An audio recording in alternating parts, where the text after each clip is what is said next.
I've been reading a lot of biographies of painters. In the last year, I've probably read 15 or so. I have a list somewhere. And what I haven't done is I've never looked up what other people really say about them. I have very briefly, I remember reading a response to some of the, like one of the ones we're going to look at. Actually, I read an article that, was responding to it. And I talked about that on the pod. About the Leo Castelli biography. He was a famous gallerist. He ran a very influential gallery. He's associated with like Jasper Johns, Robert Rauschenberg, and then pop art, Andy Warhol eventually, op art, optical art. But maybe not as much op as pop. Anyways, he was a very influential gallerist. I read a book about him. So I'm reading one about a different gallerist and museum I don't know, administrator or something, Catherine Koo, and she's super influential. So I'm just reading a lot about the art world, and I've been learning a lot, and I find it really interesting. This week, I've actually been reading about Alfred Barr. He's the founding director of MoMA in New York, the Museum of Modern Art, and he's just an extremely influential art figure, and just probably more influential than anyone in art history in America. So I was reading a catalog he wrote in 1936, just learning about his understanding of art history, the history of Cubism and abstraction. Basically, he's saying, like, what is abstraction? Where does it come from? How did it start? What is it? What are the types of abstraction? But what I thought would be a really fun thing, so I suggested it to the people here at Verbal Journal Podcast, and they were like, sure, we don't have anything else planned because we don't do our jobs. Come on.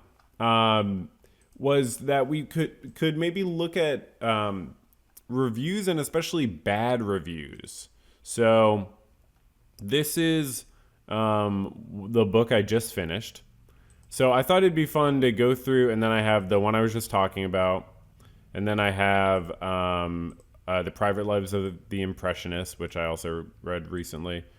This one, which I talked about, I read like a while ago, but it was so bad and I was so confused by it. And then, oh, that's a different subject. I'm sorry. I shouldn't have had it loaded up. I'm sorry. That's a different subject. That is interesting though. So just a little foreshadowing. But yeah, first up, let's look at so this is a book that went through 5 different artists of the 1950s. Lee Krasner, Elaine de Kooning, Grace Hartigan, Joan Mitchell, Helen Frankenthaler, and it's a 700 plus page book. I loved it. I was like so into it. It was so interesting. I knew a little bit about Lee Krasner because I had read Jackson Pollock biography, and she was married to him. She's just a profoundly influential person, and it was so interesting to read about things from her perspective. She was on the scene like well before Jackson Pollock, and she propelled his career in so many ways and sort of made her life's work managing his art career in a way, while still producing her own stuff and growing as an artist, especially after his tragic early passing, and before. But it was just a very complicated relationship. Elaine de Kooning, queen, just super cool. Like her a lot. Grace Hartigan, interesting. Joan Mitchell, challenged. Very difficult person and difficult life for someone who was born into massive wealth. Helen Frankenthaler, also born into massive wealth. Her dad was a New York Supreme Court judge, I believe. But he died when she was young, and she got famous super quick. So did Grace Hartigan. Or no. It's just things exploded. It was kind of crazy. But anyways, lots of, like, I love reading biographies. I can't stress this enough. Like, it's kind of just a funny thing I do, but like, if you're at all interested, you should consider reading biographies of people who are in the field that you like or are interested in or whatever. Because it's like, you can kind of get a lot of, you can learn a lot. Like, you can really learn a lot. It's like the age-old sort of like sci-fi idea of like, what if you could implant someone's brain into your own, or like learn someone's memories, just download it when you're born and just be like, I'm a baby who knows everything. You know what I mean? That age-old sci-fi thing. Well, this is sort of it. When you read biographies, you're basically like downloading someone else's life and you're like, now I know how to live a life. You know what I mean? Um, so I thought it'd be funny to look at the 1-star reviews. I loved this book. So let's just see what people say. This is goodreads.com. So this is like a popular website. At what point can we talk about women artists without mentioning, and I thought this would be good to do with the visual episode, the video episode, without mentioning their husbands. Okay, that's an interesting criticism. You certainly won't find like that's a normal criticism is that people talk about Lee Krasner as the wife of Jackson Pollock. People talk about Elaine de Kooning as the wife of Bill de Kooning. Like even a Helen Frankenthaler ended up I forget if it was her second or third marriage, but she was with Bob Motherwell, Robert Motherwell, and he was a famous artist, established first-generation abstract expressionist, friends with Clifford Still and Mark Rothko or like those types. I forget who he was specifically friends with, but David Smith. Did I make that up? Am I wrong, David? Obviously this book by a woman about these women is not doing that. It's not talking about the women as just like it's explicitly throughout the entire book from beginning to end, very explicitly like I'm not like I'm criticizing people who talk about these women as just the wives of these artists, especially because it's just historically not accurate. Like they were very much doing their own independent work. The fact that they had good taste in who they chose to marry is not really, it's not anything negative about them. It's you know what I mean? It's not that they were benefiting unduly from that relationship. It's more that relationship is a sign of how good their taste was in general. Lee Krasner, Elaine de Kooning, Helen Frankenthaler, Grace Hartigan, and Joan Mitchell did not have good taste in men. And I mean, Jackson Pollock was a nightmare, so you could say Lee Krasner. And so was Bill de Kooning. It's all relative. I don't know. But anyways, at what point can we... This is just a funny criticism to see, because I'm talking about a 700-page book that's explicitly like, these women are so much more than the wives of these men. That's like what the thesis of the book could be boiled down to. Okay. So... At what point can we talk about women artists without mentioning their husbands? Without mentioning Jackson Pollock and Willem de Kooning? You certainly won't find these women highlighted in relation to their husbands' work. Wait, what?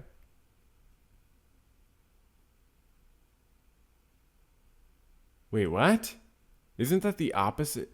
Aren't they saying first, please don't mention their husbands, and then people don't mention their husbands? What? I'm confused. Lee Krasner was an incredible artist in her own right, and the only reason Jackson Pollock need be mentioned alongside her is in the context that was her reality. He was an abusive drunk that obstructed her success. I mean, that definitely gets across from the book. That definitely gets across. He was emotionally abusive and very much unable to be in any way positive, and he was always demanding everyone to like give him all the attention by doing like destructive behaviors, basically self-destructive ultimately, and also destructive. Remember that when he killed himself in a car crash because he was driving incredibly drunk, he also killed someone else, the friend of his mistress at the time, while Lee Krasner was away from him for like the first time like in so long. Same for Elaine de Kooning. The book overall was not great and desperately needed editing. So that part, I guess, is where the 1 star comes from, because none of this is at all a criticism of the book. This is just agreeing with the book. So anyways, confusing. One comment. So says one of the less than 1%. Oh, Ted. Oh, Ted. 22 days ago, too. So this is like recent, like firing in, like superficial, gossipy. So why should we pay attention to these 5 superficial gossipy? I mean, the gossip part of a biography is part of why I love it. You are reading the most minute details. I mean, it really, I've found all the biographies I read, except for 1 or 2, the Cy Twombly one, but the Cy Twombly estate was so difficult with the writer that he almost had to be like disrespectful. but in how he treated like he just had to try to go beyond what they were telling him because they were telling him so little.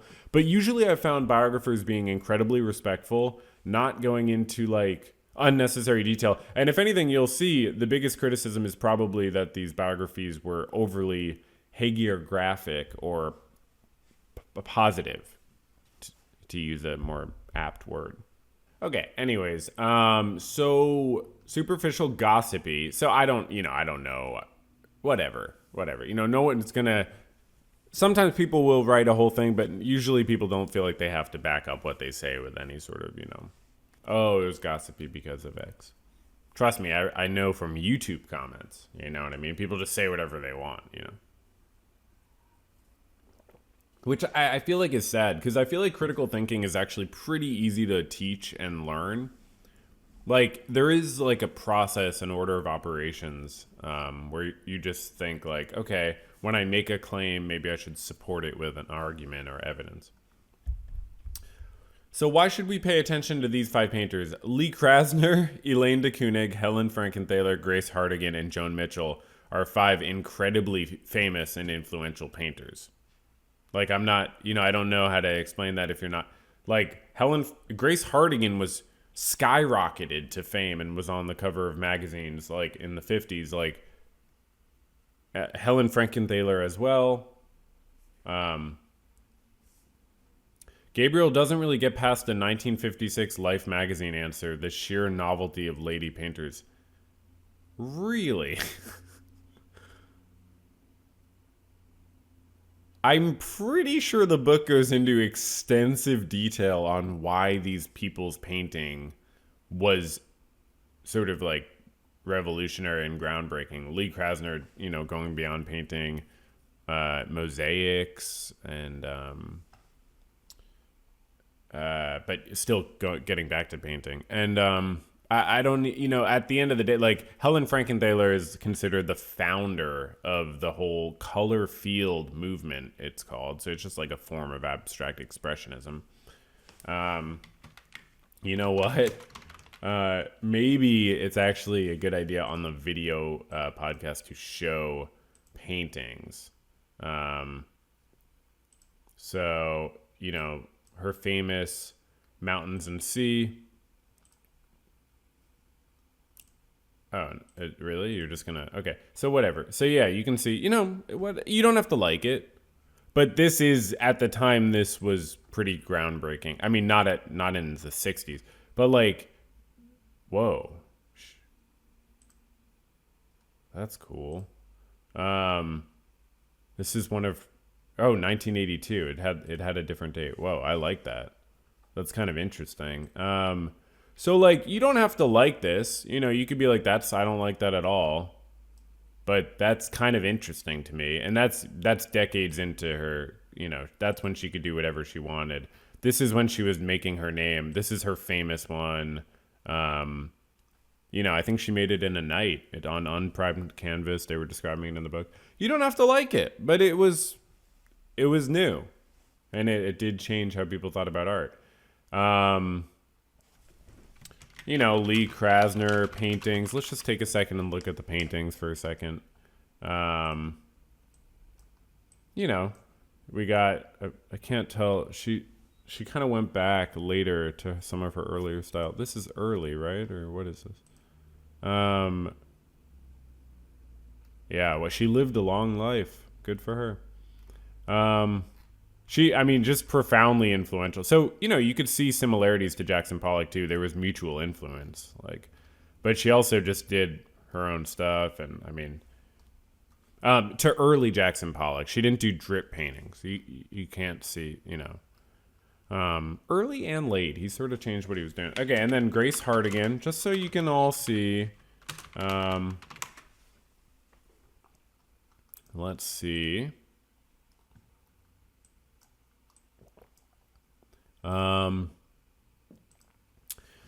So Grace Hartigan, very interesting, not as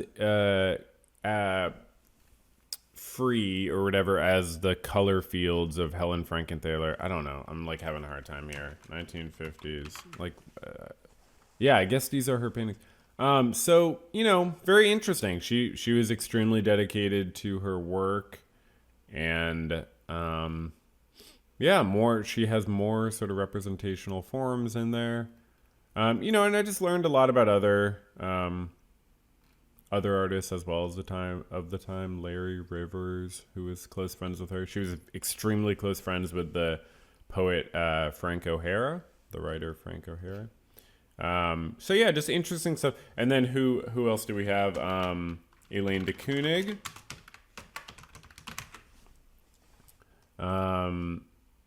Just such a good person too. Elaine de Kooning seemed to be such a good person. Just like really, she would do a lot of portraits. But oh yeah, I love this. Oh, what's this one called again? Website? Bullfight. Oh yeah, she painted a bullfight. Oh yeah, she moved to like New Mexico or something briefly. I forget where it was. Or maybe it was Mexico. I forget where she. But oh man, that is so cool. Oh, that is so cool. Oh, wow. But yeah, she did it. Oh my God. That's really fucking cool. So, she did, a lot of more representational stuff too, though. A lot of portraits. She was famous. She got commissioned to do like an official JFK portrait and was like about to finish it on the day that he got assassinated.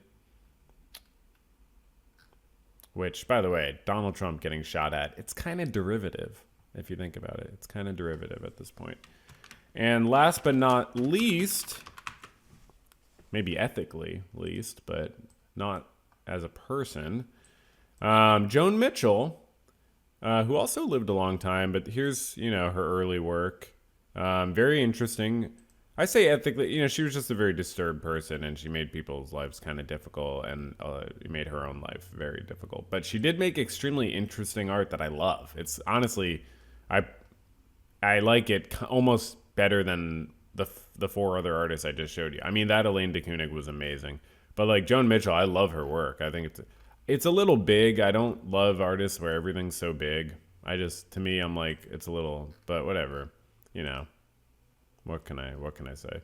But yeah, she's interesting. Her life was very interesting. So that's the art that we're talking about, just to be clear. So that's the art we're talking about. And so why should we pay attention to these five painters? I do feel like that argument is made in this 700-page book. Let's look at the 2-star reviews. This is more of a social history of abstract expressionism with 5 female artists as touch points than an art historical or critical work. Social history, but not art history. Yeah, it's not I don't think it's meant to be written. Like I just said, I was reading the 1936 catalog, or many minutes ago, catalog by Alfred Barr. That is an art historical and critical work.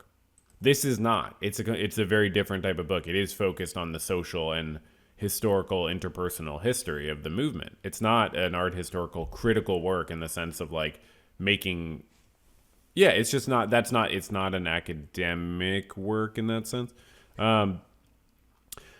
There's sort of a curious selection of detail from skipping over John Cage and Merce Cunningham's relationship. They were friends. Why the hell would that be Why would that be relevant in this book, dude?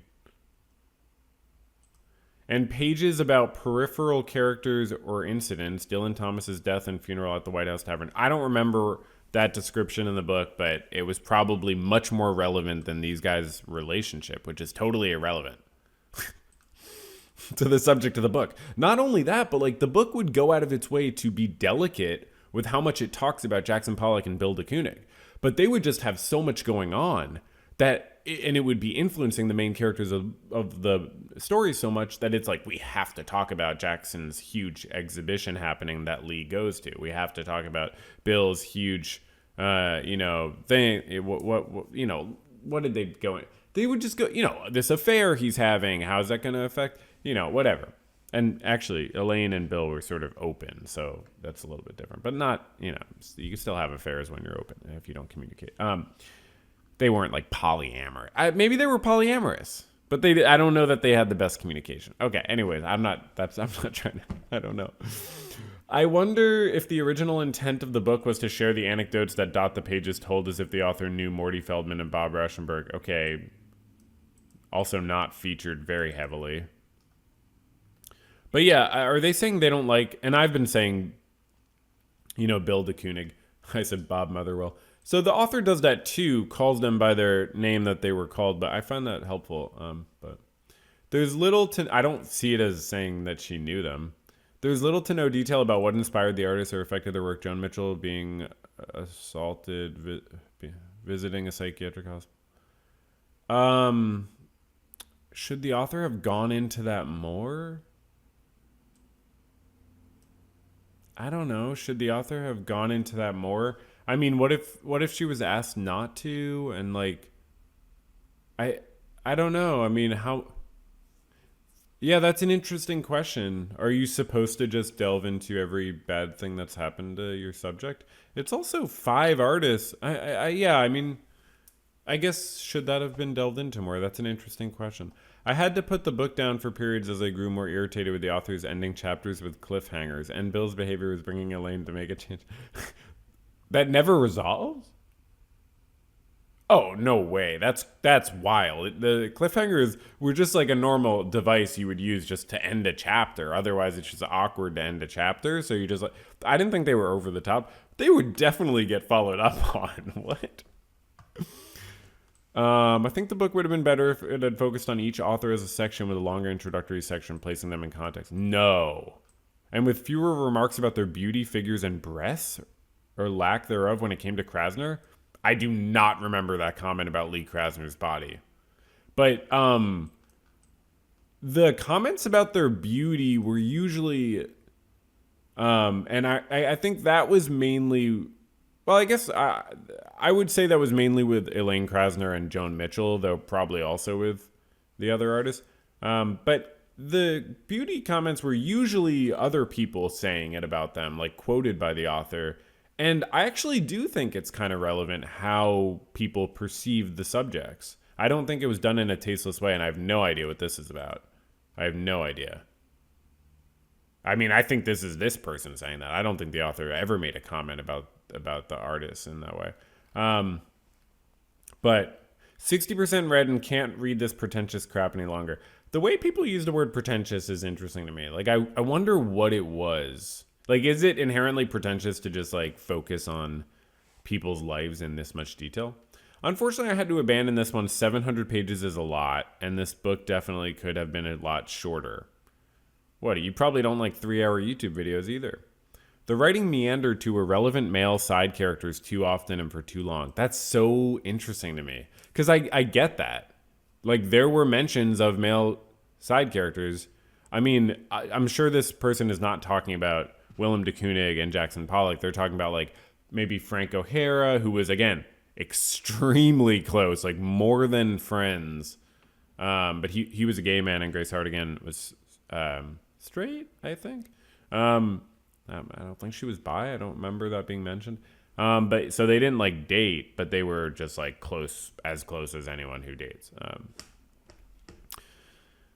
So he was mentioned a lot. And also Larry Rivers was a close friend of her. Like, I found it good. I'm also not in a rush. Like, I'm reading a book. I'm not reading this for an assignment. I'm reading this for pleasure. Like, it could be 1,400 pages and I would have been happy. So I don't care.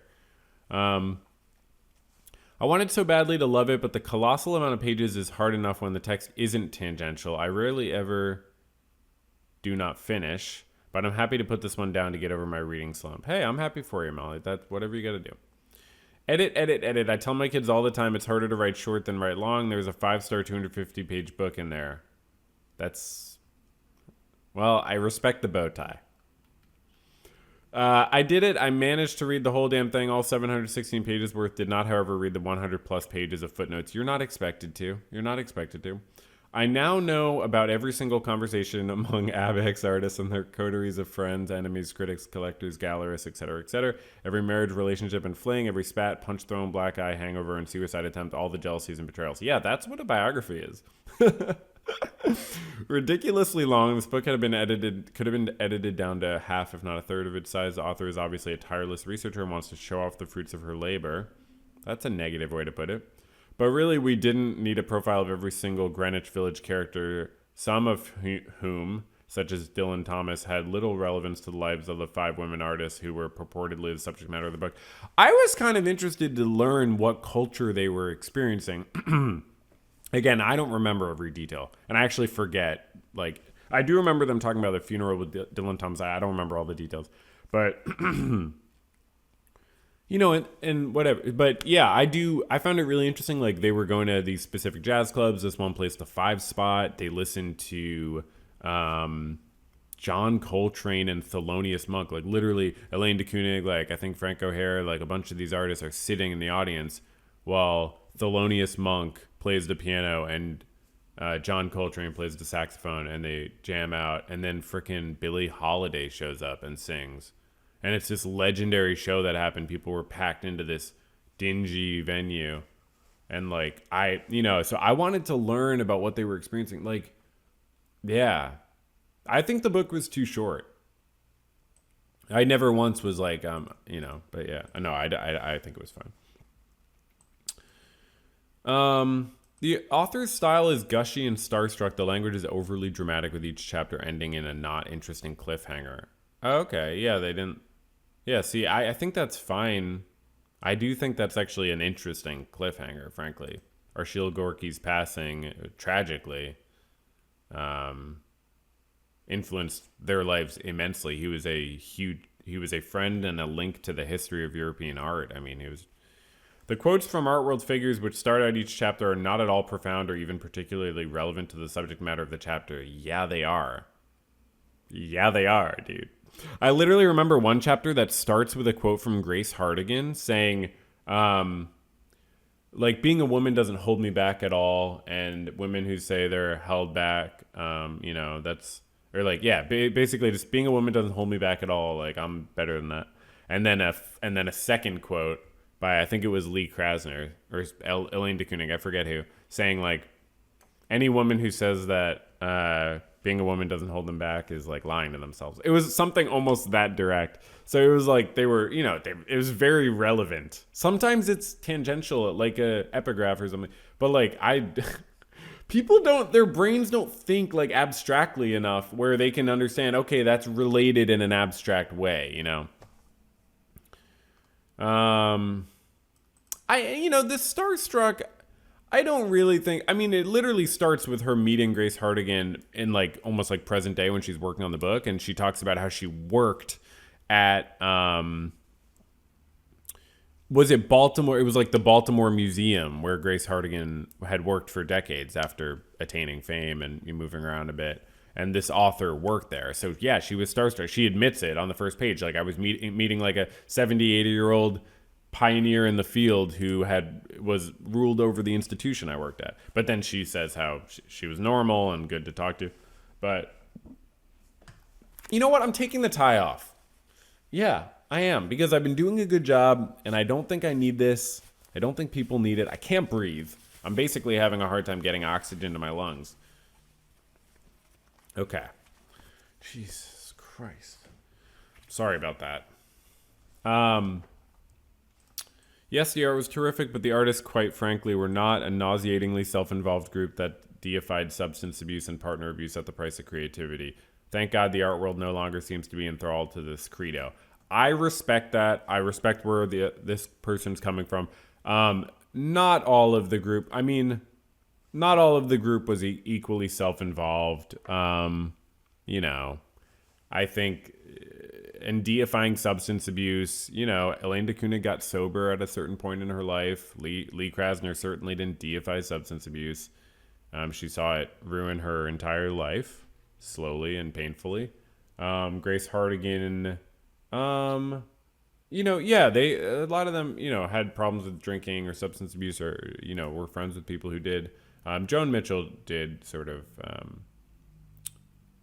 had really unhealthy relationships. And so, but yeah, that's a fair point. Like, but the book is not, the quality of the book is not about the ethical quality of the artists that are depicted. I thought the book did a great job of framing what's right is right and what's wrong is wrong, which is important. I wanted this to be an exploration. It was a bit like many other books about artists of that time. Personal tensions, economic instability. Not quite what I want to read right now. Okay. All right. Well, too long. The author writes more about Jackson Pollock and believes he is an art genius than any one of the women. I don't think that's true. I just think Jackson Pollock, like imagine, like, it wasn't even normal for an artist to be in any way a celebrity, really. And he was almost like the first art celebrity. So it's sort of like, and his genius, I mean, yeah, it's discussed a lot, but from the perspective of how it was related to Lee Krasner's life and like what his sort of success did to influence other people's lives. The author gushed too much.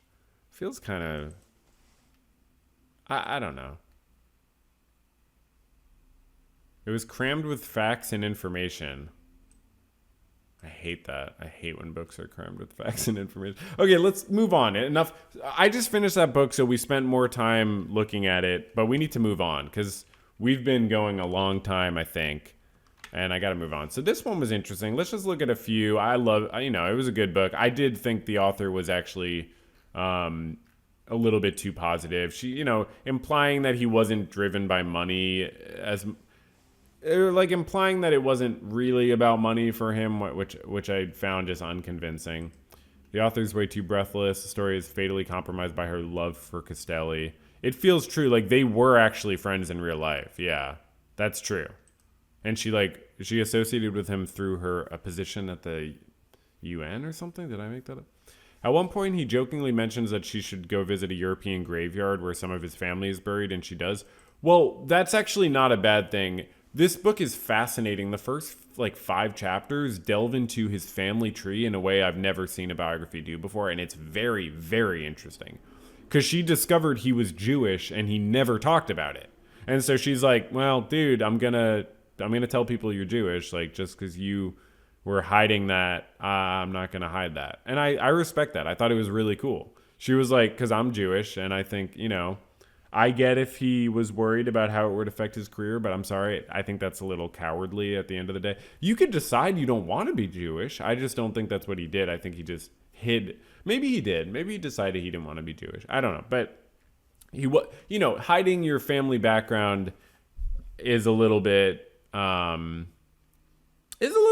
a cool thing to do. I don't know. When you're like a sort of famous gallery owner, like not ever admitting where your family comes from. So his family came from Italy, but I forget which side came from like specifically a Jewish neighborhood in this one area, and then the other side was Jewish and might have come from an adjoining country. They were like right at the north of Italy or northeast of Italy, I think, where they were close to, I don't know, I forget. But it was a really interesting background, so I would not criticize the author for going to visit the areas. A puff piece that avoids many of the dark truths, dudes, and more dudes. Yawn. That's true. He was definitely like he was very much, I think, focused on showing men. And he was, I think, homophobic, too. So it took him a very long time to show Andy Warhol. That's the impression the book gave me. So it wasn't totally a puff piece. Okay, Private Lives of the Impressionists I recently read. Thought it was very good. Let's look at the 1-star reviews. The author lacks basic writing skills and displays no love what? Okay, you're going to have to say a quote if you say that. I will never read a book written by this author again. Drab writing style. I thought it was great. You need to Google as a companion to be able to make sense of everything. Mentioned, would have been nice to have the paintings scattered throughout the book. So a lot of times in these art books, the paintings are at the end or in sections, and you have to find the paintings when they're mentioned and go look at them. It's not a big deal. That's just how they're printed. Total Snooze Festival. I read the first 50 pages, the middle 30, and some 20 to 30 pages towards the end, and I just could not do it. That's a lot of pages. What? That's an interesting way to engage with a book. I wasn't bored at all. Wow, people don't like details. Wow, or just the 1-star. Let's look at the 2-star. 1-star people are just having a bad day. Let's just go to a random 2-star. Cézanne was a grumpy outsider since he was a boy. I did learn that Morisot exists, Bertha Morisot. Not sure how that got past me before. Yeah, because art history is misogynistic. But Bertha Morisot was extremely close with Edouard Manet, and she was an amazing painter. She involved in a lot of the early Impressionist exhibits, and she was an Impressionist. She showed with Monet, not Manet. Manet didn't show with the Impressionists. He just showed in the salon in France. This was sort of minor. On page 6, where Rowe mentions one of the cafes where the artists often congregated, calling it Tortini's. Now, everyone on Earth who cares knows the place was called Tortoni's. And we know because of Manet's famous painting, Shade Tortoni.